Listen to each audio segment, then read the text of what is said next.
देश के अंदर वक्फ बोर्ड अमेंडमेंट एक्ट, जिसको उम्मीद का नाम दिया है, वो पास हो गया है। हम लगातार देख रहे हैं कि गरीब मुसलमानों के चेहरे पर एक कमल जैसी मुस्कान खिली है।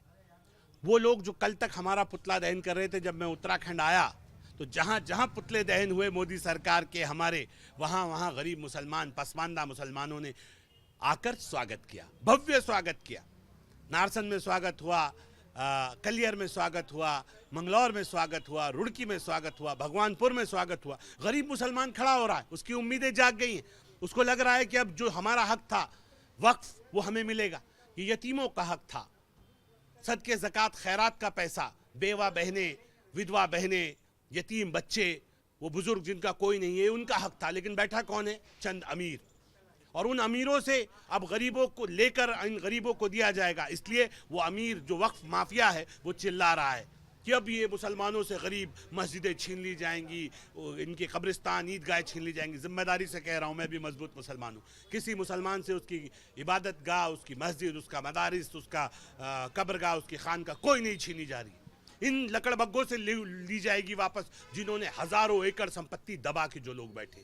उनके खिलाफ सरकार सख्त कार्रवाई करेगी और गरीबों का हक गरीबों को लौटाएगी। मैं बड़ी जिम्मेदारी के साथ इस बात को कह रहा हूं कि अब गरीब मुसलमानों के अच्छे दिन आने वाले हैं, और इसलिए उनके चेहरों पर अब मुस्कान आ रही है। और वो कह रहा है, लगातार नारे लगा रहा है, न दूरी है न खाई है, मोदी हमारा भाई है। लगातार जैसे मेरा स्वागत हुआ, मैं ताज्जुब कर गया कि गरीब मुसलमान इतनी ताकत से कैसे खड़ा हो सकता है। ये कमजोर मुसलमान, उसको आस जगी है कि हम बेघर हैं, हमें अच्छे घर मिलेंगे, अब हमारे लिए भी अच्छे स्कूल कॉलेजेस बनेंगे, अच्छी यूनिवर्सिटीज़ बनेंगी, अच्छे अस्पताल बनेंगे। ये वक्फ की संपदा जिसको लूटा गया है, जिसको लुटवाया गया है पॉलिटिकल शेल्टर में, उनके नेता चिल्ला रहे हैं क्योंकि उनको ये डाउट है कि अब हमारे बुरे दिन आने वाले हैं। अब हमसे संपत्तियां ले ली जाएंगी जिसको हम अपनी पैतृक संपत्ति समझने लगे थे। तो अब उनको डर हो रहा है, इसलिए वो मातम कराना शुरू कर दिया है। लगातार पुतले दहन हो रहे हैं, लगातार विरोध कर रहे हैं। और ये विरोध करने वाले, मैंने पहले भी कहा था, ये विरोध करने वाले मुसलमान नहीं हैं, ये पॉलिटिकल मुसलमान हैं।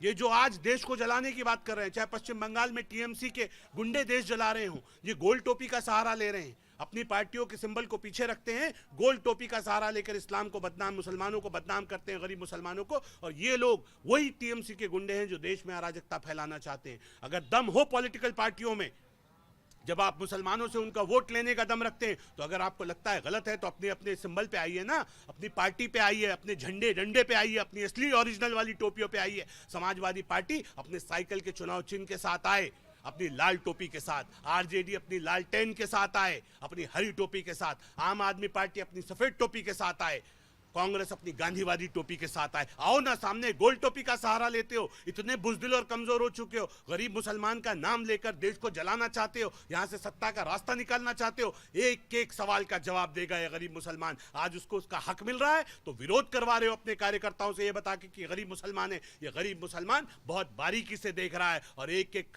इन विरोध करने वालों को सजा देगा। समय आने दीजिए, वक्त बदल रहा है, गरीब मुसलमान जाग रहा है।